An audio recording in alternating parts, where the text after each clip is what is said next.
ሰላም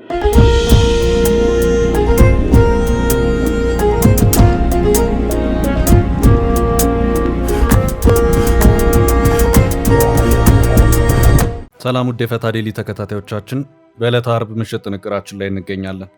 ወደ ዝርዝር መረጃዎቻችን ከማለፋችን በፊት በቅድሚያ ዋና ዋናዎቹን እንጠቁማችሁ። የቀድሞው ፌዴሬሽን ምክር ቤት አፈ ጉባኤ በትግራይ ክልል አስቸኳይ ጊዜ አዋጅ ይታወጅ ሲሉ ተናግረዋል። የህወሓት የቀድሞ ከፍተኛ አመራሯ ኬሪያ ኢብራሂም አዲስ በሰጡት ቃለ ምልልስ በርካታ አነጋጋሪ ጉዳዮችን አንስተዋል። ይሰሙታል። አዲስ አበባ የሚገኙት የሶማሊያው ፕሬዝዳንት ሐሰን ሼክ መሐመድ ከተገንጣዩ ራስ ገዝ ሶማሊላንድ ጋር በተያያዘ የጎረቤት ሀገራትን ከሰዋል። የሶማሊያ ጎረቤት ሀገራት የሚባሉት ኢትዮጵያ፣ ኬንያ እና ጅቡቲ ናቸው። በጥንቅራችን ከተያዙት መረጃዎች መካከል ነው። ኢትዮጵያ የሮይተርስ የዜና ወኪል 3 ጋዜጠኞችን በሀገሪቱ የመስራት መብትን እንደነጠቀች የፈረንሳይ ዜና አገልግሎት ዘገበ። ሮይተርስ የሰሞኑን የአፍሪካ ህብረት ጉባኤም እንዳይዘግብ መደረጉ ተገልጿል። አጠር ያለ ዘገባ አክለናል። ከአንድ ፓርቲ መሰረዝ ጋር በተያያዘ የኢትዮጵያ ብሔራዊ ምርጫ ቦርድ ተቃውሞ ካላቸው በ14 ቀናት አሳውቁኝ ሲል በዛሬው ዕለት አሳውቋል። ፓርቲው ማን ነው የሚለውን አክለን የምናደርሳቸው ይሆናል። የቅድመ ጋብቻ ስልጠና ሳይወስዱና ሰርተፊኬት ሳይዝ ማንም ሰው ወደ ጋብቻ እንዳይገባ የሚያደርግ አሰራር ሊጀምር መሆኑን በዛሬው ዕለት የወጣ አንድ መረጃ አመልክቷል። በሚቀጥለው ዓመትም ወደ ስራ ይገባበታል ተብሏል። በአንድ ሚኒስቴር መስሪያ ቤት በኩል ይፋ የሆነ መረጃ ነው፣ ይዘነዋል። መጪው ረመዳን ጾምን ምክንያት በማድረግ የተኩስ አቁም ጥሪ ቀርቧል። የተኩስ አቁም ጥሪው በአፍሪካ ህብረት፣ ኢጋድ፣ የአረብ ሊግ፣ የአውሮፓ ህብረትና የተባበሩት መንግስታት ድርጅት በጋራ የቀረበ ነው። ዝርዝር መረጃው ተዘጋጅቷል። በሚሊዮን ዶላሮች ማጭበርበር የተከሰሰው ቻይናዊ ፍርድ ቤት ቀርቧል። በአዲስ አበባ ለዓመታት በዘለቀው ህገወጥ እንቅስቃሴው ቻይናዊ ዜጋ በሚሊዮኖች አጭበርብሯል በሚል ተከሷል። የችሎት መረጃ የምሽቱ ጥንቅራችን አካል ነው። ከ15 ዓመታት በኋላ የተዘጋ ድንበር ሊከፈት ነው። ኬንያ ከሶማሊያ ጋር የምትጋራው ድንበር ከ15 ዓመታት በኋላ ዳግም ልትከፍት ስለመሆኑ የተሰማውን መረጃ እናጋራለን። እስከ ፍጻሜ አብራችሁን ቆዩ። የምንለቃቸው ዕለታዊ ትኩስ ዜናዎች እንዲደርሷችሁ ላይክ፣ ሼር፣ ሰብስክራይብ ማድረግ እንዳትረሱ።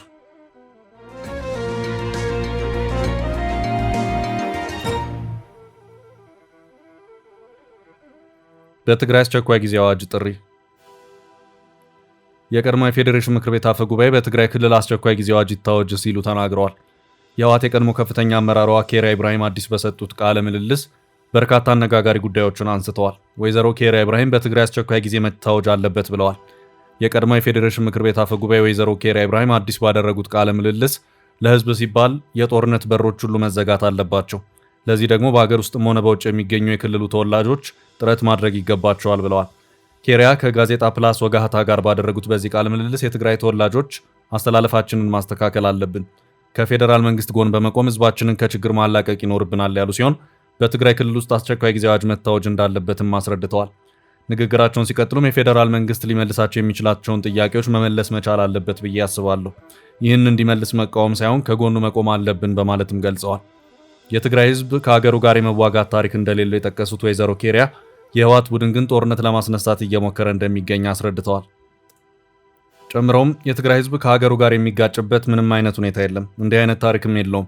ህዝቡ ሀገሩን የሚወድ በመሆኑ ከፌዴራል መንግስት ጋር መቆም ይኖርበታል በማለትም ገልጸዋል።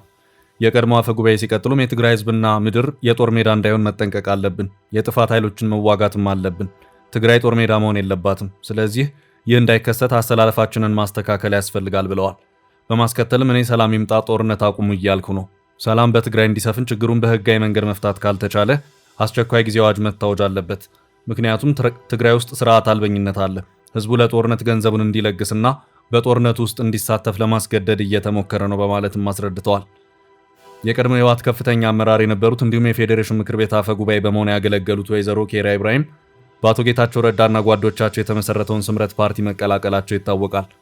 በሌላ በኩል የህወሓት ማዕከላዊ ኮሚቴ አካሄድኩት ባለው ስብሰባ ከፌዴራል መንግስቱ ጋር ባካሄደው ጦርነት ወቅት በመንግስት የጸጥታ ኃይሎች ተይዘው በቁጥጥሩ ስር ውለው በነበሩ አመራሮቹ ላይ ውሳኔ ማሳለፉን በገለጸበት መግለጫው ኬሪያ ኢብራሂምን አባርሬያለሁ ማለቱ አይዘነጋም። ህወሓት ባሳለፈው ውሳኔም የስራ አስፈጻሚ የነበሩት የቀድሞ የፌዴሬሽን ምክር ቤት አፈ ጉባኤ ኬሪያ ኢብራሂም ፓርቲው ለመባረራቸው ያስቀመጠው ምክንያትም በጦርነት ወቅት እጃቸውን ለመንግስት ሰጥተዋል፣ በመንግስት የጸጥታ ኃይሎች በቁጥጥር ስር በነበሩበት ወቅት የፓርቲው ሚስጥር አሳልፈው ሰጥተዋል በሚል መሆኑን መግለጹ አይዘነጋም።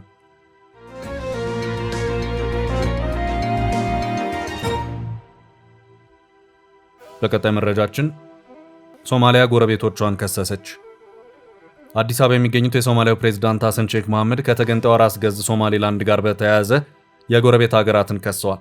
የሶማሊያ ጎረቤት ሀገራት የሚባሉት 3 ሲሆኑ እነዚህም ኢትዮጵያ፣ ኬንያ እና ጅቡቲ ናቸው።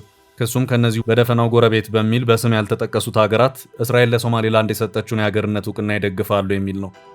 ፕሬዝዳንቱ ለንደን ውስጥ ለሚታተመው አሽራቅ አልአውሳት ለተባለ የአረብኛ ጋዜጣ በሰጡት ቃለ ምልልስ ሀገራቱ እስራኤል ለሶማሌላንድ የሰጠችውን እውቅና ለራሳቸው ጥቅም ሊያውሉት ይፈልጋሉ ሲሉም እንደከሰሱ ቢቢሲ በዛሬው ዘገባው አመላክቷል። ፕሬዝዳንት ሐሰን ለዚህ ክሳቸው የትኛውንም ሀገር በስም ያልጠቀሱ ሲሆን አንዳንድ የቀጠናው ሀገራት ይህንን አጋጣሚ የሶማሊያን አንድነትና የቀጠናው መረጋጋት ለአደጋ አጋልጠው ጠባብና የአጭር ጊዜ ጥቅማቸውን ለማሳካት ይፈልጋሉ ሲሉም የተናገሩ መሆኑ ታውቋል። እስራኤል ለሶማሌላንድ ሀገራዊ እውቅና መስጠቷን ተከትሎ ጅቡቲ እውቅናውን በፍጥነት ካወገዙት ሀገራት መካከል ስትሆን ከጎረቤት ሀገራት መካከል እስካሁን በይፋ ተቃውሟቸውን ወይም ድጋፋቸውን ያልገለጹት ኢትዮጵያና ኬንያ ናቸው። ለዚህ ክሳቸው የትኛውንም ሀገር በስም መጥቀስ አልፈልግም ያሉት ፕሬዝዳንቱ ነገር ግን ይህን እውቅና አንዳንዶች ውስን ጥቅም ማግኘት የሚያስችላቸው አድርገው ሊመለከቱት ይችላሉ በማለት ተናግረዋል። እስራኤል ባለፈው ታህሳስ ወር ሶማሊያ ግዛቷ አካል አድርጋ ለምትቆጥራትና የራሷን ነፃ ሀገርነት ላወጀችው ሶማሌላንድ እውቅና ከሰጠች በኋላ ሶማሊያን በመደገፍ በርካታ ሀገራትና ተቋማት ተቃውሟቸውን ገልጸዋል። ኢትዮጵያ ከሶማሌላንድ ጋር ከ2 ዓመት በፊት ስምምነት ላይ በደረሰችበት ጊዜ ከሶማሊያ ጋር ውዝግብ ውስጥ ገብተው እንደነበር ይታወሳል። የሶማሊያው ፕሬዝዳንት የሀገራቸው የግዛት አንድነት ሊታለፍ የማይገባው ቀይ መስመር ነው በማለት አስጠንቅቀው መንግስታቸው የሶማሊያ ሉዓላዊነት ለማስጠበቅ የተለያዩ ፖሊሲዎችን እየተጠቀመ ነው ብለዋል። ሶማሊላንድ ከ3 አስርት ዓመታት በላይ ራሷን መንግስት መስርታ በነፃ ሀገርነት ብትቆይም በቅርቡ የሀገርነት እውቅና ከሰጠቻት እስራኤል ውጭ ከየትኛውም ሀገር እውቅና ያገኘችበት ሁኔታ አልታየም። በርካታ ሀገራት፣ አህጉራዊ ተቋማትና ቀጠናዊ ድርጅቶች እስራኤል ለሶማሊላንድ የሰጠችውን ሀገራዊ እውቅና አጥብቀው አውግዘዋል።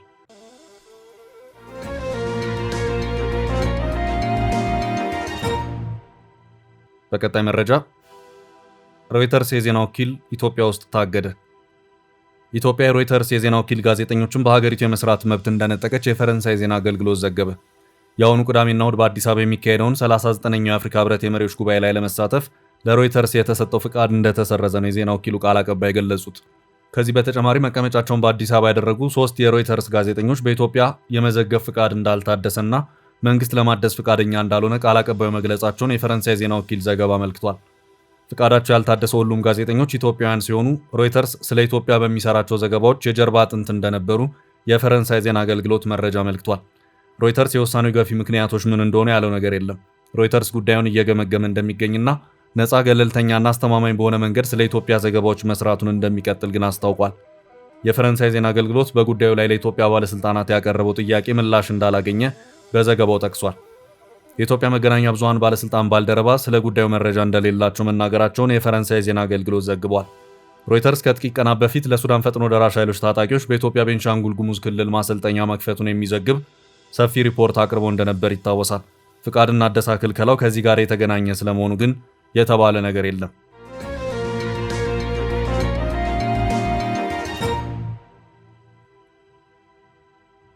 በቀጣይ ርዕስ ተቃውሟችሁን አሳውቁኝ።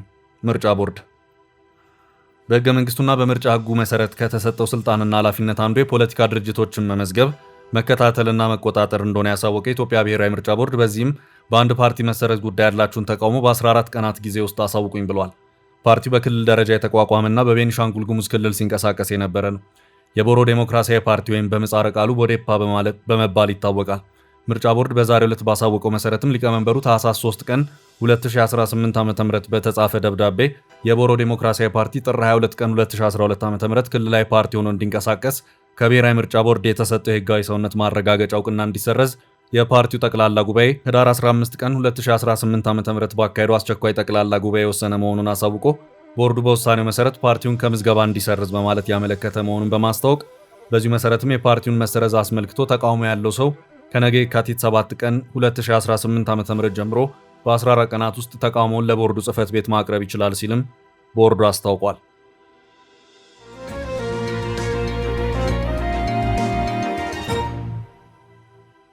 ወደ ቀጣይ ርዕስ አለፍን።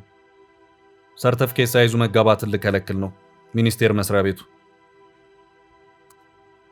የቅድመ ጋብቻ ስልጠና ሰርተፍኬት ሳይዝ ማንም ሰው ወደ ጋብቻ እንዳይገባ የሚያደርግ አሰራር ሊጀምር መሆኑን የሴቶችና ማህበራዊ ጉዳይ ሚኒስቴርን ዋቢ ያደረገው የሸገር ሬዲዮ ዘገባ አመላከተ። ዘገባው ይህ እንዲሆን ያስገደደውም ከጊዜ ወደ ጊዜ እየጨመረ የመጣውን የፍቺ ቁጥር ነውም ተብሏል። በዚህም ቁጥሩን ለመቀነስ ሚኒስትሩ የቅድመ ጋብቻ ስልጠና ሰርተፍኬት ሳይዙ መጋባት አይቻልም ወደሚለው አሰራር እንዲያመራ አድርጎታልም ተብሏል። ለብዙ ትዳሮች መፍረስ ዋነኛው ምክንያት ለትዳር ያለው የግንዛቤ እጥረት ነው በማለትም በሚኒስቴር መስሪያ ቤቱ የአረጋውያንና ቤተሰብ ጉዳዮች ዋና ስራ አስፈጻሚ የሆኑት አቶ ተስፋዬ ሮበሌ ይህንንም ችግር ለመፍታት የስልጠና ማኑዋሎችን አዘጋጅተናልም ሲሉ ተናግረዋል። ለሀገር ለውጥ ከቤተሰብ መጀመር አለብን ያሉት ኃላፊው በኢትዮጵያ ከ20 ሚሊዮን በላይ ቤተሰቦች እንዳሉ መጥቀሳቸውን በዘገባው ተመላክቷል። አሰራሩ ከሃይማኖት ተቋማትና ከሀገር ሽማግሌዎች ጋር በመመካከር ስራ ላይ የሚውል ነው ተብሏል። በሚኒስቴር መስሪያ ቤቱ የአረጋውያንና ቤተሰብ ጉዳዮች ዋና ስራ አስፈጻሚ የሆኑት አቶ ተስፋዬ ሮበሌ ይህንን አሰራር በሚቀጥለው ዓመት ስራ ላይ ለማዋል ዝግጅት አድርገናል ማለታቸውን ሸገር አክሏል። ለተጋቢዎች የቅድመ ጋብቻ ስልጠና ከመስጠት በተጨማሪ በቤተሰብ ጉዳይ ላይ የሚሰሩ ተቋማት ስራቸውን ውጤታማ ለማድረግ የጋራ ፎረም መመስረታቸውንም አቶ ተስፋዬ እንደነገሩት ዘገባው አክሏል። ፎረሙ በቤተሰብ አስተዳደር በኩል ያለው የአሰራር ክፍተቶችን ለመሙላት ይሰራል የተባለ ሲሆን በመንግስት በኩልም መሰራት ላለባቸው ነገሮች ምክረ ሀሳብና ጥቆማ ይሰጣልም ተብሏል። ወደ ቀጣይ መረጃ አለፍን።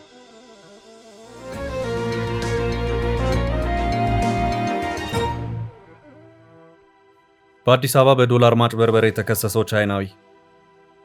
በሚሊዮን ዶላሮች ማጭበርበር የተከሰሰው ቻይናዊ ፍርድ ቤት ቀርቧል። በአዲስ አበባ ለዓመታት በዘለቀው ህገወጥ እንቅስቃሴው ቻይናዊው ዜጋ በሚሊዮኖች አጭበርብሯል በሚል ተከሷል። ከብሔራዊ ባንክ ፍቃድ ውጭ የባንክ ስራ በመስራት ኢትዮጵያ ከ7 ሚሊዮን ዶላር በላይ ውጭ ምንዛሬ እንድታጣ በማድረግ የተጠረጠረው ቸንጂ ኳንግ የተባለ ቻይናዊ ክስ ተመስርቶበታል። ወንጀሉ ተከሳሹ የባንክ ስራ አዋጅ ቁጥር 1360/2017ን በመተላለፍ በውጭ ሀገራት የሚገኙ ግለሰቦች ወደ ኢትዮጵያ መላክ የሚፈልጉትን ገንዘብ በህገወጥ መንገድ በመሰብሰብ ለተላላከላቸው ሰዎች የማከፋፈል ስራ ሲሰራ ቆይቷል። የባንክ ሂሳቦች በኢትዮጵያ ንግድ ባንክ፣ በአቢሲኒያ እና በአዋሽ ባንኮች በስሙ የከፈታቸውን ሂሳቦች በመጠቀም ገንዘቡን ለ18 ግለሰቦች ሲያስተላልፍ ነበር። የጉዳቱ መጠን በንግድ ባንክ በኩል ለ2271 ጊዜ 570 ሚሊዮን ብር በማስተላለፍ 6.6 ሚሊዮን ዶላር አሳጥቷል።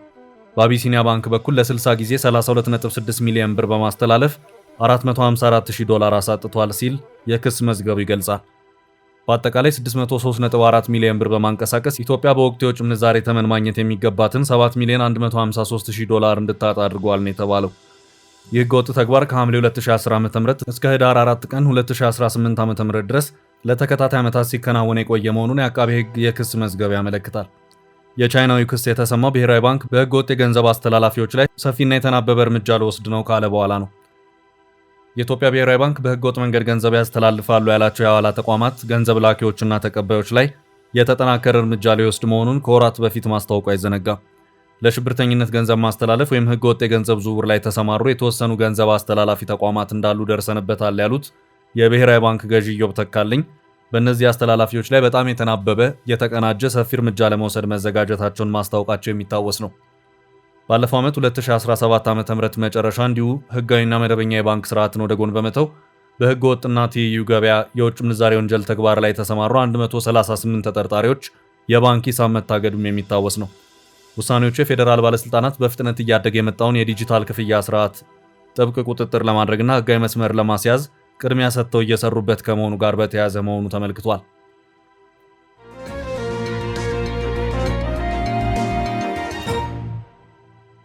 በቀጣይ መረጃ የተኩስ አቁም ጥሪ ቀረበ። መጪው ረመዳን ጾምን ምክንያት በማድረግ የተኩስ አቁም ጥሪ ቀርቧል። የተኩስ አቁም ጥሪው በአፍሪካ ህብረት፣ ኢጋድ፣ የአረብ ሊግ፣ የአውሮፓ ህብረትና የተባበሩት መንግስታት ድርጅት በጋራ የቀረበ ነው። ተቋማቱን በሱዳን እየተባባሰ የመጣው ግጭት እጅግ እንዳሳሰባቸው በጋራ ባወጡት መግለጫ አስታውቀዋል። ተቋማቱ በሲቪል ዜጎች ላይ እየደረሰ ያለውን ከፍተኛ ጉዳት ለማስቆም ማንኛውም አይነት ወታደራዊ እንቅስቃሴ በአስቸኳይ እንዲቆም ጥሪ አቅርበዋል። ተቋማቱ በተለይም በኮርዶፋንና በብሉ ናይል ግዛቶች ያለውን አስከፊ ሁኔታ ሲገልጹ በህዝብ መኖሪያ ቤቶች ላይ የሚፈጸሙ ገዳይ የድሮን ጥቃቶች፣ በህዝብ ማዕከላት ላይ የተጣሉ ጥብቅ ከበባዎች፣ እንደ ሆስፒታል፣ ትምህርት ቤቶችና የእርዳታ ማዕከላት ያሉ ሲቪል ተቋማት ላይ የሚሰነዘሩ ጥቃቶች፣ ለሰብአዊ እርዳታ አቅርቦት ወሳኝ የሆኑ ኮሪደሮች መዘጋታቸውና በእርዳታ መኪናዎች ላይ የሚፈጸሙ ጥቃቶች እንደተካተቱ ገልጸዋል። ኩዊንቴት ቀደም ሲል በኤልፋሸር የታየው አሳዛኝ ጭፍጨፋ እንዳይደገም በማሳሰብ ሲቪሎችን መጠበቅ በዓለም አቀፍ ህግ መሰረት የግዴታ መሆኑን አስታውሰዋል። ዓለም አቀፍ የሰብአዊ መብት ህግን የሚጥሱ አካላት ተጠያቂ መሆን እንዳለባቸውም አጽንኦት ሰጥተዋል። ጦርነቱን የሚያባብሱና ሱዳንን ወደ መበታተን የሚመሩ የጦር መሳሪያዎች፣ ተዋጊዎች እና ሌሎች ድጋፎች ከውጭ ወደ ሀገሪቱ እንዳይገቡ ተቋማቱ ጥሪ አቅርበዋል። በዚህ ረገድ ከፍተኛ ተጽዕኖ መፍጠር የሚችሉ ሀገራት ግጭቱን ለማርገብ በጋራ እንዲሰሩ ተጠይቋል። የቅዱስ ረመዳን ወር መቃረቡን ተከትሎ ኩዊንቴት ተፋላሚ ወገኖች ይህን አጋጣሚ ተጠቅመው ሰብአዊ ተኩስ አቁም እንዲያደርጉ አሳስቧል።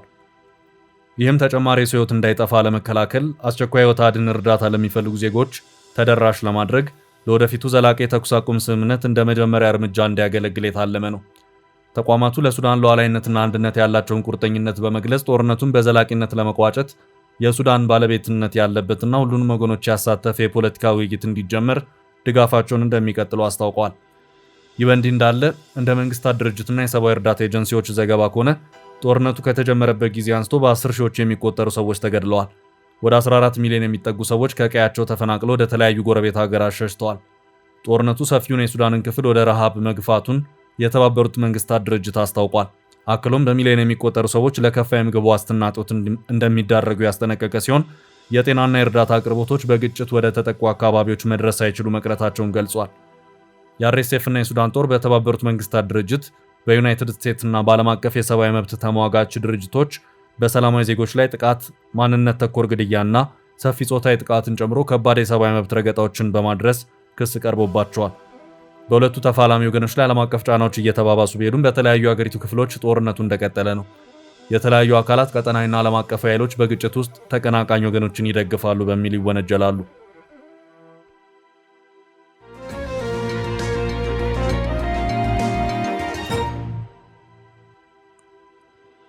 በቀጣይ ርዕስ ከ15 ዓመታት በኋላ የተከፈተው ድንበር። ኬንያ ከሶማሊያ ጋር የምትጋራው ድንበር ከ15 ዓመታት በኋላ ዳግም ሊከፈት መሆኑ ተሰማ። ኬንያ ከሶማሊያ ጋር የምትጋራው ድንበር በአልሸባብ ጥቃት ምክንያት ከተዘጋ ከ15 ዓመታት ገደማ በኋላ በሚያዝያ ወር ሊከፈት መሆኑን የኬንያው ፕሬዝዳንት ዊሊያም ሩቶ ማስታወቃቸውን የቢቢሲ ዘገባ አመልክቷል። መቀመጫውን በሶማሊያ ያደረገው አሸባሪ ቡድኑ በኬንያ ውስጥ በርካታ ከባድ ጉዳትን ያስከተሉ ጥቃቶችን ፈጽሟል። እንደ አውሮፓውያን አቆጣጠር በ2013 በዋና ከተማ ናይሮቢ በሚገኝ የገበያ ማዕከል ላይ የተፈጸመው ጥቃት 67 ሰዎችን ሲገድል ከ2 ዓመት በኋላ በጋሪሳ ዩኒቨርሲቲ ላይ የፈጸመው ጥቃት ደግሞ 148 ሰዎችን ሕይወት ቀጥፏል። ድንበር የመክፈቱ ዕቅድ ከዚህ ቀደም እንደ አውሮፓውያን አቆጣጠር በ2023 ይፋ የተደረገ ቢሆንም በተከታታይ የተፈጸሙ ጥቃቶች ድንበር የመክፈት ዝግጅቱን አራዝመውታል። ፕሬዝዳንት ዊሊያም ሩቶ እንደገለጹት ሁለቱ ሀገራት የሚጋሩትን ድንበር ለመክፈት የታሰበው ከዓመታት የጸጥታ ምዘና በኋላ ሲሆን እርምጃ የደህንነት ስጋት እንዳያስከትል ከፍተኛ የጸጥታ ኃይል እንደሚሰማራም አክለዋል። ኬንያ በድንበሩ አካባቢ የሚንቀሳቀሱ ህገወጥ የጦር መሳሪያዎች መኖራቸውንና ሌሎች የኮንትሮባንድ ዕቃዎችም ስለሚዘዋወሩ ሀገሪቱ ስጋት ላይ ነበረች። የኬንያው ፕሬዝዳንት ድንበር የመክፈት እቅዱን ያስታወቁት በኬንያ በሰሜን ምስራቅ ወደምትገኘው ብዛት ያላቸው ሶማሊያውያን መኖሪያ በሆነችው የድንበር ከተማዋ ማንዴራ ባደረጉት ጉብኝት ወቅት ነው።